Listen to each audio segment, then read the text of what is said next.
I'm Charlie Katz, and here's my story. The FBI is trying to give me a bum rap and arrest me for violation of federal interstate gambling laws. Yeah, give me Temple 10.5 for a nickel. Give me Duquesne 7.5 for a nickel. What's the actual principle? Give me Harvard 15.5 for a nickel. Give me Southern Cal 8.5 for a G. Yeah, UCLA. What's the Lambert, Michigan? Ohio State 10 flat for a C. Conservative customer. Talk to you tomorrow.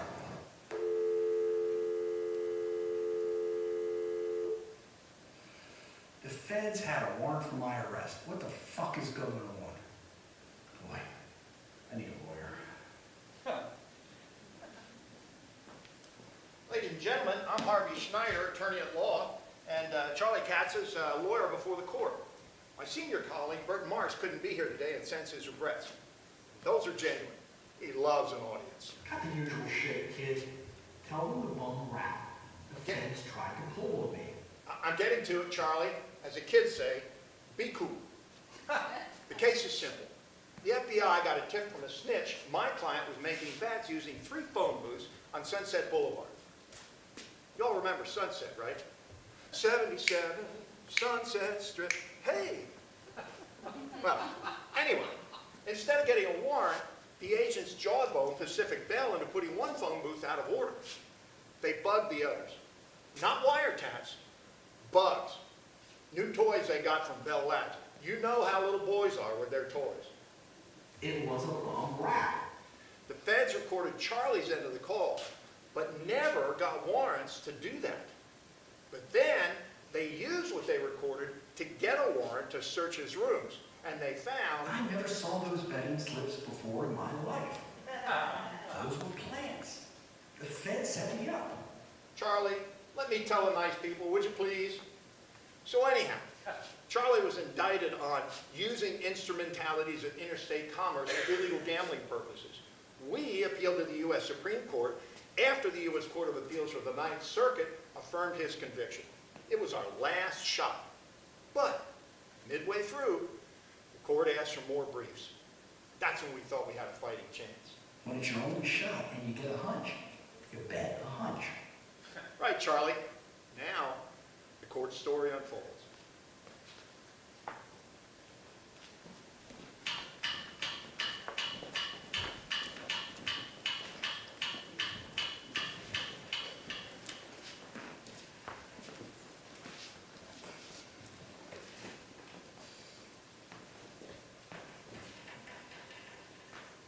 Number 35, Katz versus the United States. Ready for petitioner?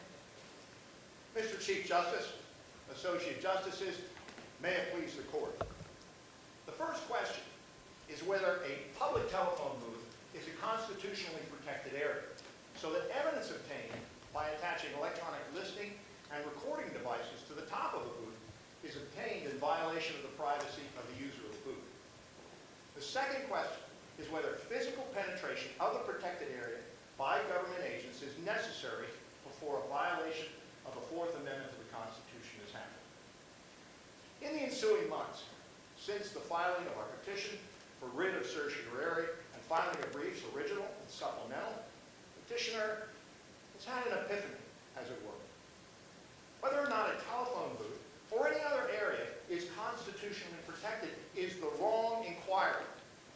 We do not believe the question should be considered as to whether or not a telephone booth or any other area is constitutionally protected. We are proposing an objective rather than a subjective test.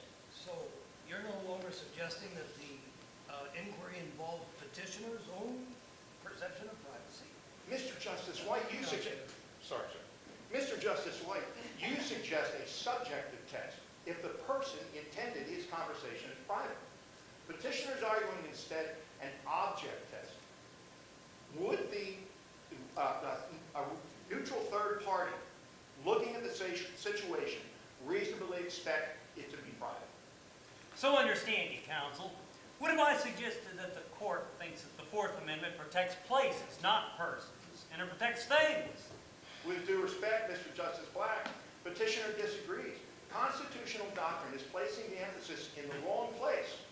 The Fourth Amendment and the court's recent cases have indicated the right to privacy is protected. The right to privacy follows the individual. He carries it with him wherever he goes. If the other aspects of confidentiality are met, he's protected. I'm sure Justice Brandis would have agreed with you. Unfortunately, he's late. And I'm not sure if the framers would agree with you. Yes, counsel, but is it correct? Mr. Chief Justice, we believe so. The Fourth Amendment protects persons. A test similar to the tort, quote, reasonable man, unquote, is more protective. The items which ought to be taken into account are tone of voice, physical location where the conversation happened, and activities by the person. After those things are considered, the test is whether a third party, objectively looking at the whole situation, would reasonably interpret and say the speaker expected his privacy to be protected. And petitioner closed the door of the booth. Sounds pretty subjective to me, counsel, with all due respect.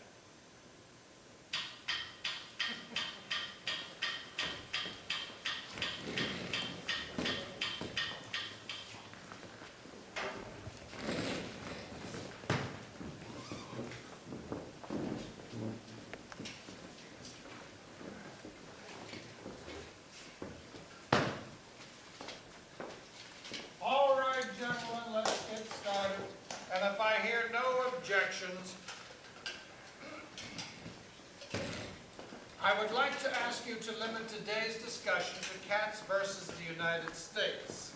We can have a supplemental conference later on to discuss other matters. My feelings are simple. What the Bureau did was absolutely appalling. If they had probable cause, then they should have sought a warrant. There was no excuses. There's no cutting corners.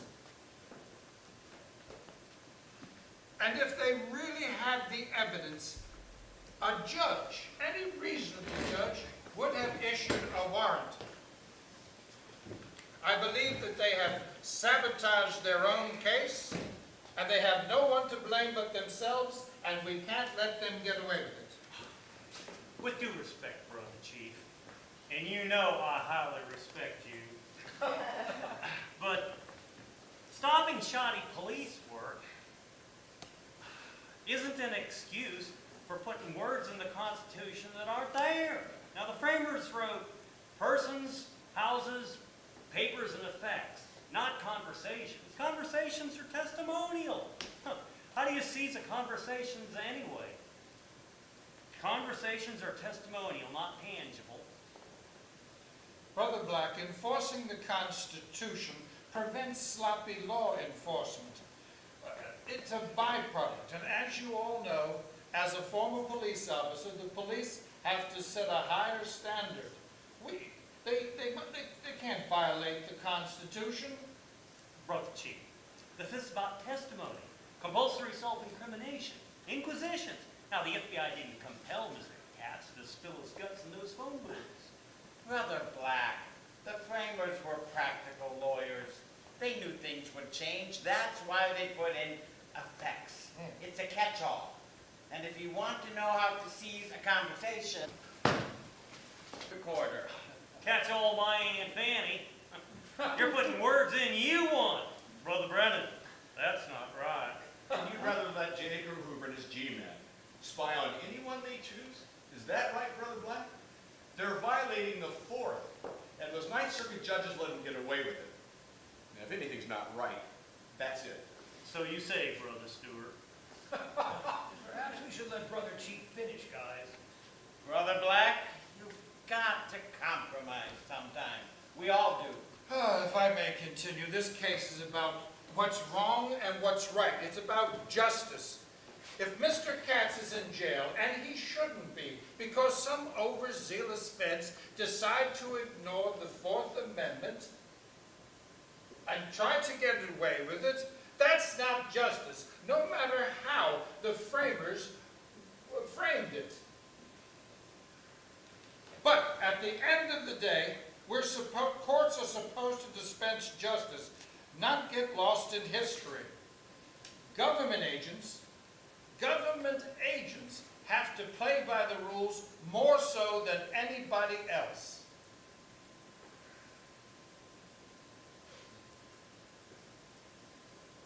Well, I can see him sold the center this go around. Y'all know I believe in certain principles. Limits of our powers, too. Respect for Congress and the states and the exercise of our duties and powers. Now, ends are important, yes, but not when we gotta sacrifice our principles to get them. Y'all will think me simple. We all know you're anything but simple, Brother Black. You remind me of that smart old gator waiting to pounce. Brother Stewart, it pleases me no end for you to recognize my guile. But there are times when simple is good. Now, we judges need guideposts. We're not elected. What are we to do when the other branches, the states, or our bosses, the people, don't want to follow our decisions? When it comes to the public, they'll thank us this time. Especially when it looks like we're not letting a violent criminal go free according to what they consider a technicality. I hate it when they call the Constitution a technicality. I don't think we ought to be putting words in the Constitution that aren't there. Now, if conversations need protection, let Congress see to it. Brother Black, you were in Congress. You know how those bandits work. Brother Brennan, don't talk about Congress that way. Lots of good people there, too. I know you still have friends there, Brother Fortas, but on the whole, they have a few good moments. But the place is a mess. To expect Congress to reel in the Bureau? Don't make me laugh. They're too worried their next election opponents will accuse them of being soft on criminals. For punishing the guilty. But letting the Bureau break constitutional rules to do that, it's the same ends justifying means problem. Look, I'll make it easy to move on here. I'm for affirmance, period. Go ahead, Brother Douglas. I agree with the chief. We can't have the government spying on citizens without court supervision. Not to forget the presumption of innocence. Whoever coined the term arbitrary had no idea the vast new meanings Hoover would give it. Bill, you're putting words in the fort that aren't there. Now, how's that different from what the court did in Lochner 60 years ago? I spent my career fighting that, and so have you. You and I have also been on a First Amendment crusade since World War II. And we've spent our careers fighting judges, sticking their own ideas in the Constitution. What, you couldn't even utter the words, the term substantive due process 2 years ago in that Connecticut contraceptives case. You stuck privacy and penumbras and whatever the hell shadows had to do with anything. Well, how's this different from that or Lochner? This is different because we're trying to protect little people against Hoover and the feds. Lochner was about money and power reaming the rest of us under the pretense of liberty and freedom. That's how. And Hugo, you're a smart guy. Don't pretend you don't see that. So, ends justifies means when five of us decide to get on a crusade? There's a few more of us in the room, you know.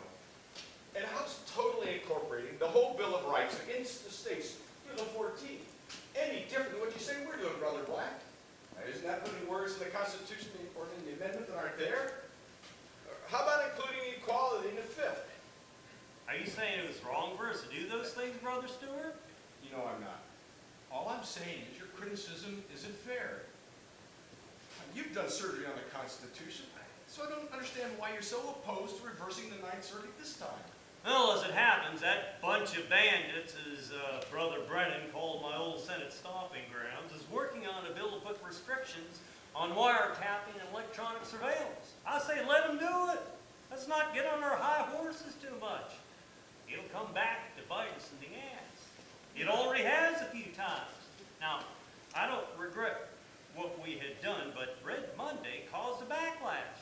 Then Tom Clark and a couple others on our august court turned tail and ran. Brother Black, you know that bill will be watered down, and when it finally is passed, will leave the Bureau way too much leeway. Brother Brennan, you don't know that. I've read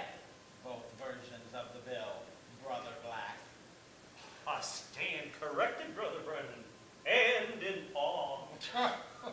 I hate to interrupt such great discussions, but I believe Brother Douglas hadn't finished. It's okay, Chief.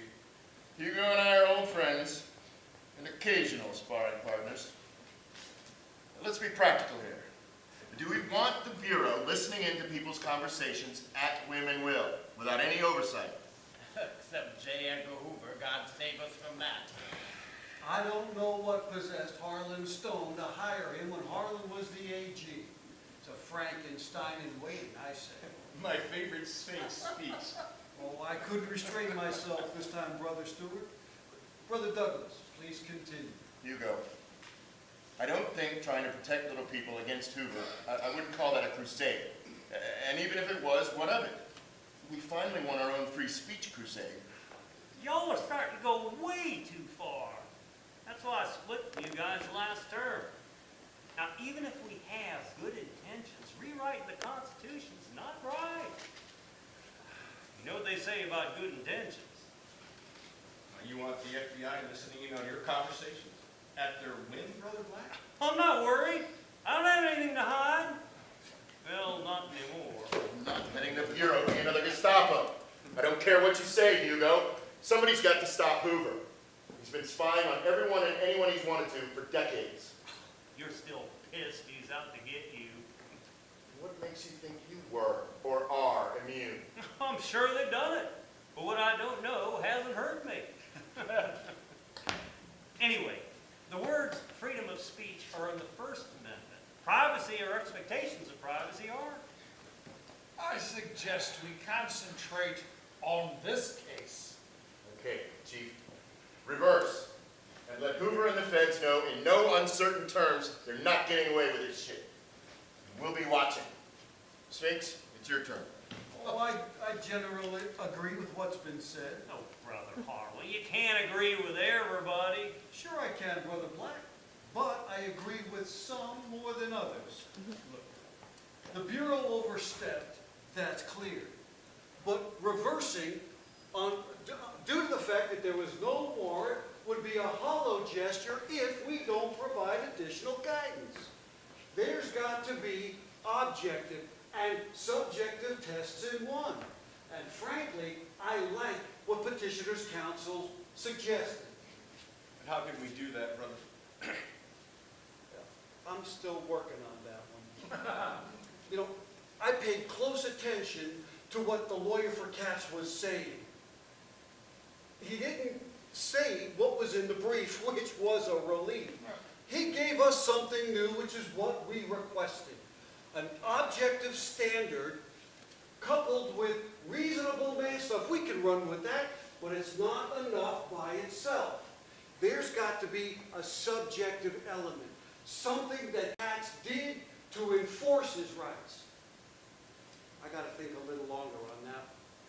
Reverse, no question at all. But if we don't do something specific, it'll be just a judicial slap on the wrist. Maybe Justice Brandeis's ideas could help with that, Brother Harlan. Now, you brought up a good point, Brother Douglas. I'm going to take another look at that law review article of his. Been a while since I did. Go ahead, Brother Brennan. Well, I agree with most of what's been said here. But I disagree with Brother Black about interpretations and reasonable inferences. The Constitution has got to grow and evolve with the society it serves. This isn't 1789, 1791, or even 1868. Adaptation and change is what keeps the Constitution a living document, one which we could all work to improve. Given their background, the framers would have put electronic voting, had the technology.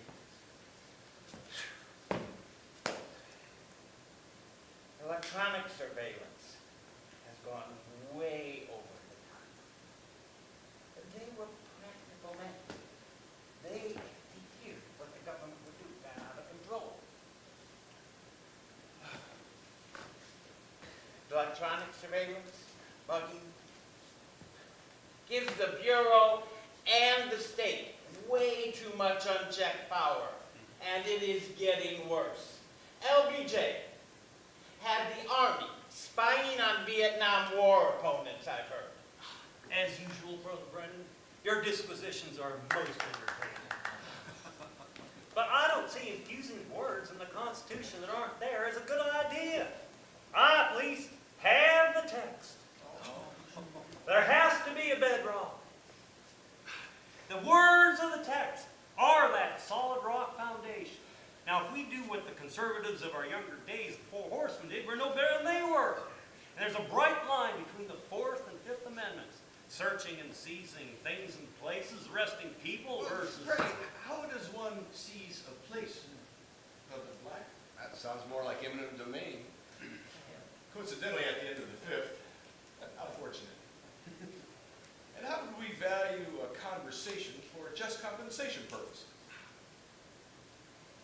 Brother Stewart, you know what I meant. The Fifth's about testimony, verbal speech. The framers knew the difference. If they wanted to protect verbal speech and conversations from government seizure, they'd have put that in the Fourth's list of protected places, which, by the way, is still a viable theory as far as I see.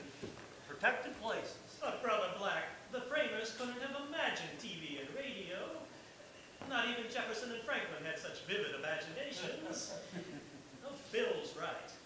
New conditions, new solutions. Next you'll be saying, extraordinary circumstances require extraordinary measures. And which bill, incidentally? Actually, both. But it's Bill the Leprechaun I had in mind. And I would thank you not to put words into my mouth. Oh, no need, Brother Fortas. Way too many in there already. Let Congress do the solutions. You're way too trusting of your former colleagues. More than I am. A good number of my colleagues are dead, as you well know. If I may, I like John's idea of specifics. Oh. The agents violated the Fourth on two causes. Probable cause and no warrant. They claimed they had a reliable informant. If that was the case, they should have gotten a warrant. If you want my guess, the reliable informant wasn't reliable enough to get a warrant. Not that they would have wanted to be bothered with it anyway. We have got to give the Bureau less wiggle room in whatever ruling we hand down. If not, we are going to be back here many more times. Amen to that. But we'll still be back here, whether or not we give them higher hoops to jump through, and they'll still be back begging us to be let off following the rules. It happens over and over again. As far as I'm concerned, I'm sick to death of their excuses. Well, I agree to a point, but we have got to be pragmatic here. Now, that's said by the prophylactic rule and treatise writer. How my achievements come back to mock me, Brother Black, but you know how I'll be voting. Both Katz's and the government's versions are inadequate in my view. Cautious evolution, I say. Given the drivel the government's handbooks, rationalizing what the agents did, they need more than a slap on the hand. They tried every exception to the warrant clause. None applies. And that nonsense about reasonable reliance on past decisions. If we bought into that one, we'd never be able to overturn a past case. Brother Stewart, for a conservative, you can sound awfully liberal sometimes. Caution is my middle name, Brother Black. Potter, caution, Stewart. Interesting sentence. Has a certain cadence to it. Oh, I'm happy I could enliven your day, Brother Black. Places don't need Fourth Amendment protection these days. People do. The more mobile people are, the more they need protection from prying federal ears and eyes. Unless those are warranted. Pun intended. We need a new formulation. I agree with John and with Brother Douglas.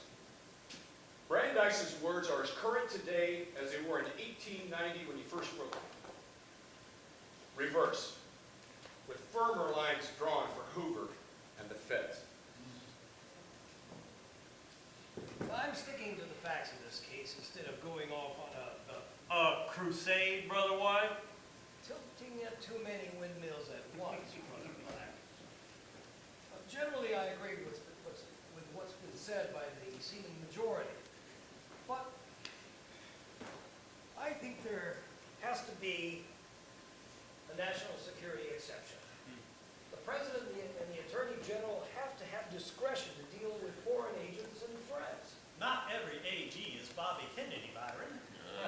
Okay, had his share of unwarranted surveillance. Hoover had plenty on him and his brother. Just ask Frank Sinatra. Well, there are times when secrecy in national security matters is essential. Secrecy won't be maintained once warrant applications are filed. Even if I agreed with you on such an exception, which I don't, that's still no excuse for giving the ultimate say-so to the executive branch over its own activities. The hen house is never safe when the fox is in charge.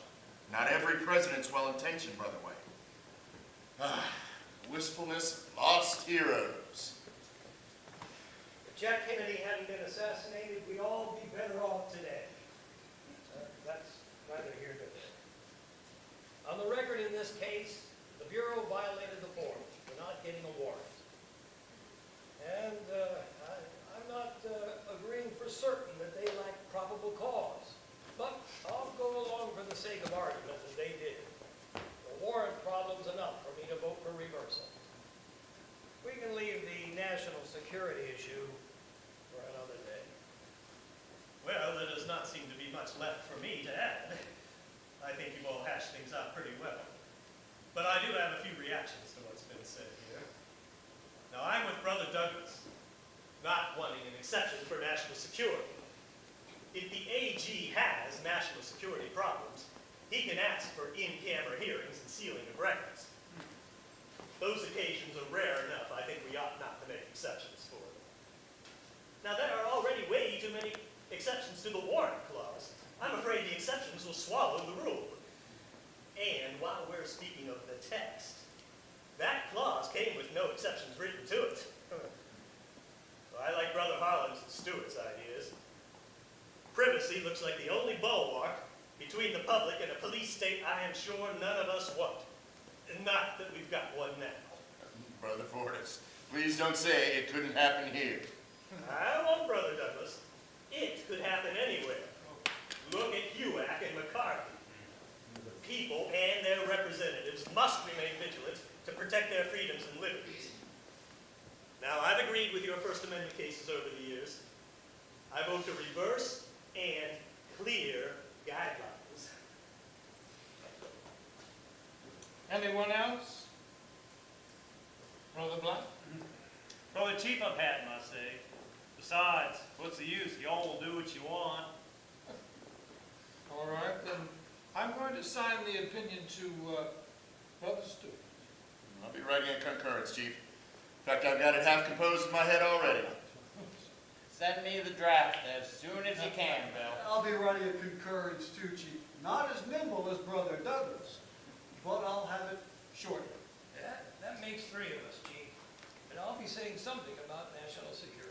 And I think y'all know what I'll be doing and saying, brothers. Oh, yes. Oh, yes.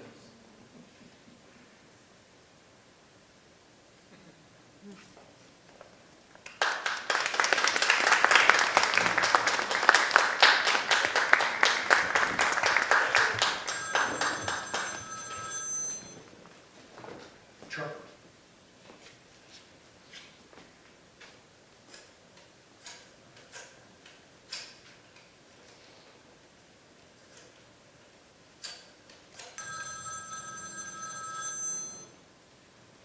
Charlie Katz.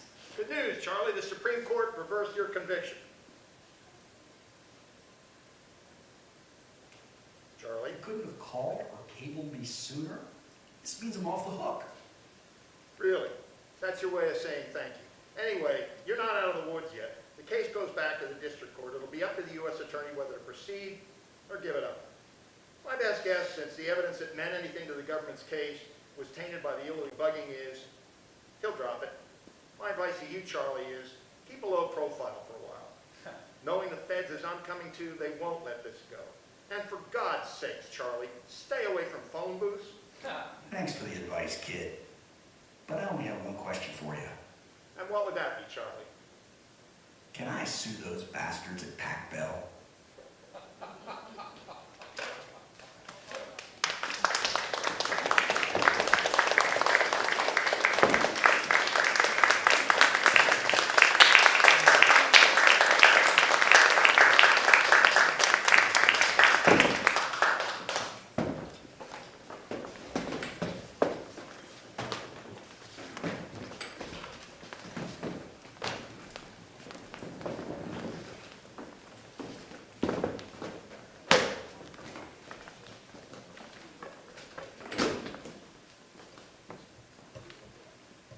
Stop.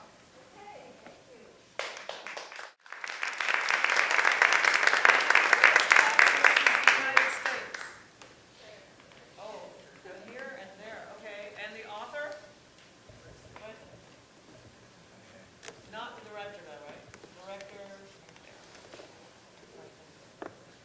Okay, who would like to go first? Okay. Okay. Wow, I thought it was great to see mature performers out there. Thank you. I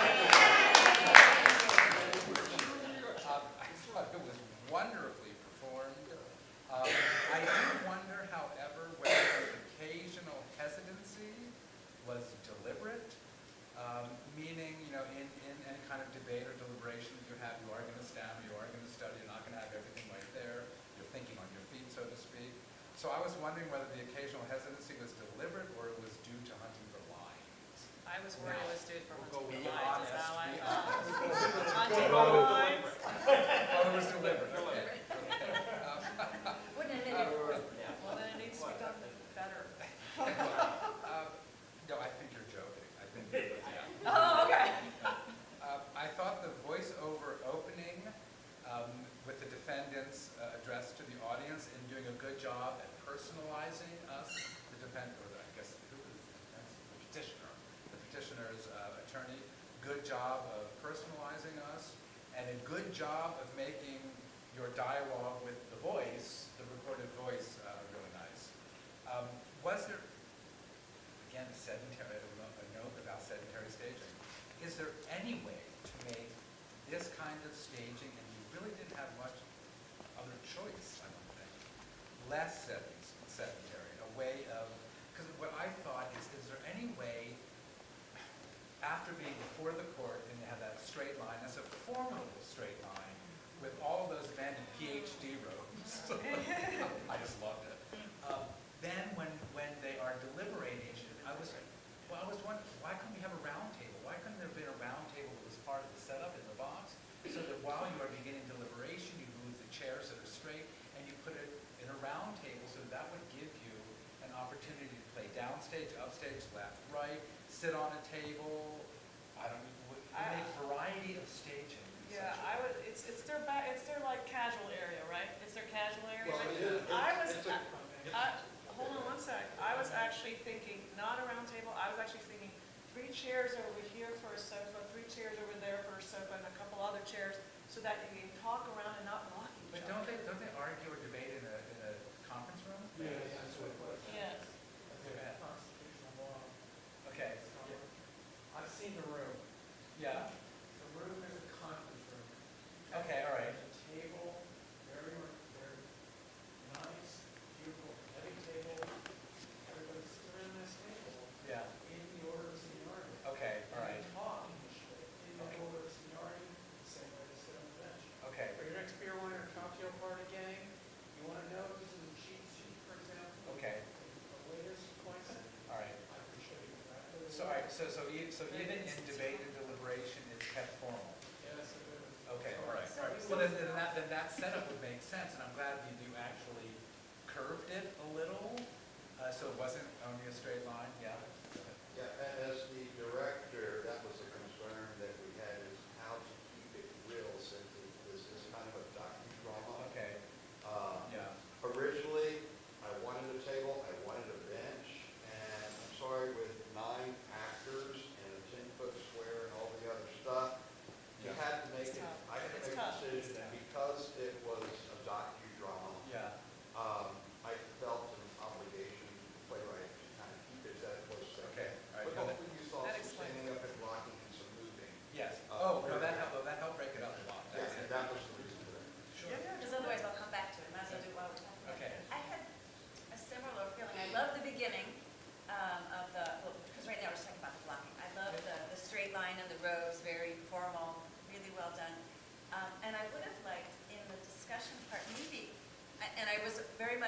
cognizant of the constraint of a 10-foot space. You know, you don't have a lot of room.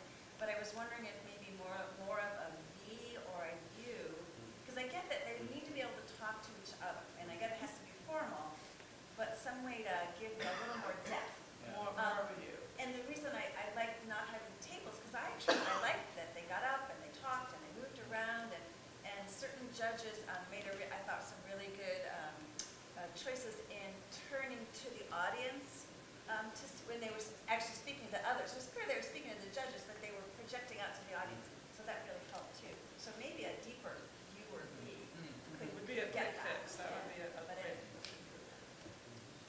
In rehearsal, try different shapes of tables, right? You could have done, there are windows, I mean, walking behind the line of chairs and standing over the people that you're talking to, and they can react and show us their reactions. There are dramatic options that you can use as opposed to just standing, walking, crossing, saying your line and sitting. I would agree with that. I do wish the Supreme Court functioned this way now. It would be really nice. I did want more grappling, I guess, more care with the debate, and that is among the performers. I wish the audience knew that Hugo Black was a strict constructionist, a textualist, but he was also a member of the liberal wing of the court, and a member of one of the most important courts in history. And I'm wondering, he instigates the debate about the right to privacy. So is this Black's, who is a liberal, clever strategy to get the conservative members to be like Stewart and reverse?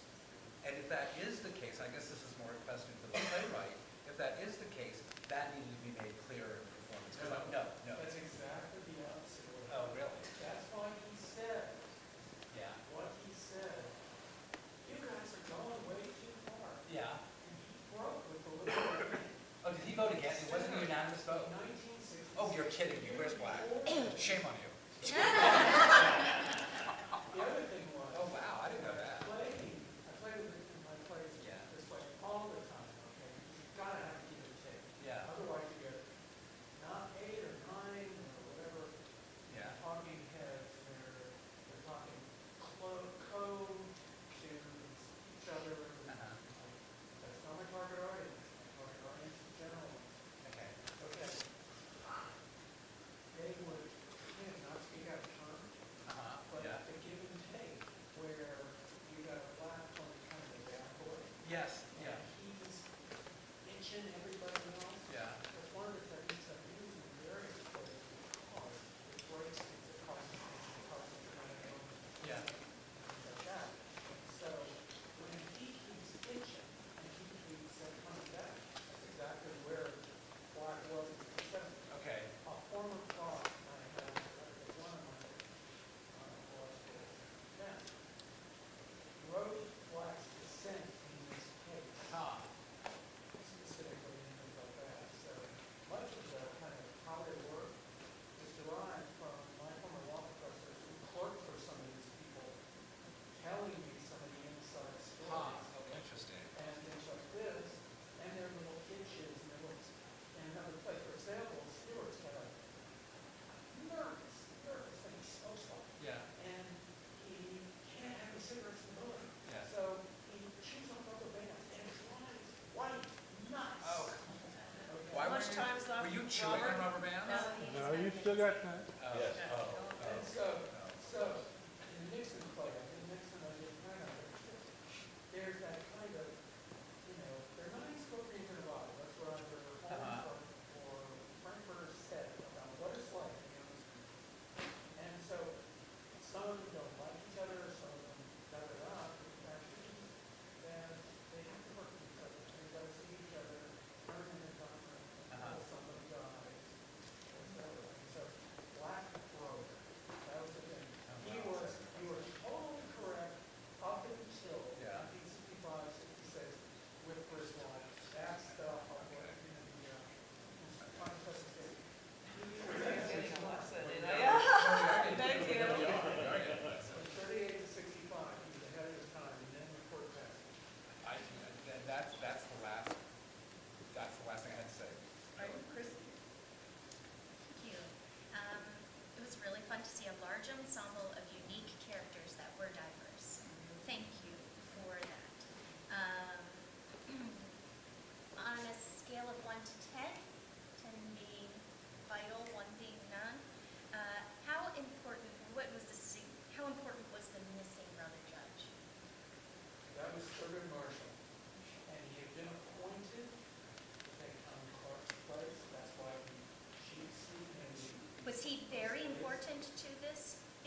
So if that is, five, thank you, five. So on stage, right, the center is the hot spot, right? That's the most important spot. But the next one is downstage, right? Because that's how audiences read. Right, yeah, right to left, or stage right to stage left. And so the missing seat being over there, it took me a while to see that the extra seat over there. So I thought maybe it was an afterthought. Was questioning the significance of the empty chair placed all the way over here. Just a thought to consider in blocking. Yeah, that becomes a problem in several big cases where you don't have design because some are refused. Or it could be glaring, right? If it were stage right, it could have more meaning to it. He was at ESG when this case was under consideration. And so once he was appointed, had an ethical view, and a lot of the others said, I can't be part of this case. Yeah, and it would be interesting to see the significant, the chair difference on in this the, side yes, the missing one, right? The starting pose that was so in sync with all the gentlemen turned upstage, it Yes, would have I been like that choice. really interesting to see them all in the initial sit-down, similar kind of uniform in their pose for listening at first, and then slowly they get to show off their differences and their unique personalities and the way they sit and listen. It just would have been nice because they're all dressed uniform except for our tall friend who didn't have the gold. But they were so close to uniform, they're sitting there, and then to individualize and move would have been a dynamic, dramatic option to explore. But the last thing was the moving that phone into the lake. Yes, Rock that's a big on. no. That is a big deal. I And didn't it's have a any choice. smart move in the Yeah. right in a split-second 3 decision. minutes. Good for you. Thank you. Yeah, watch this spot. You can move more center. Go ahead. I thought it was very,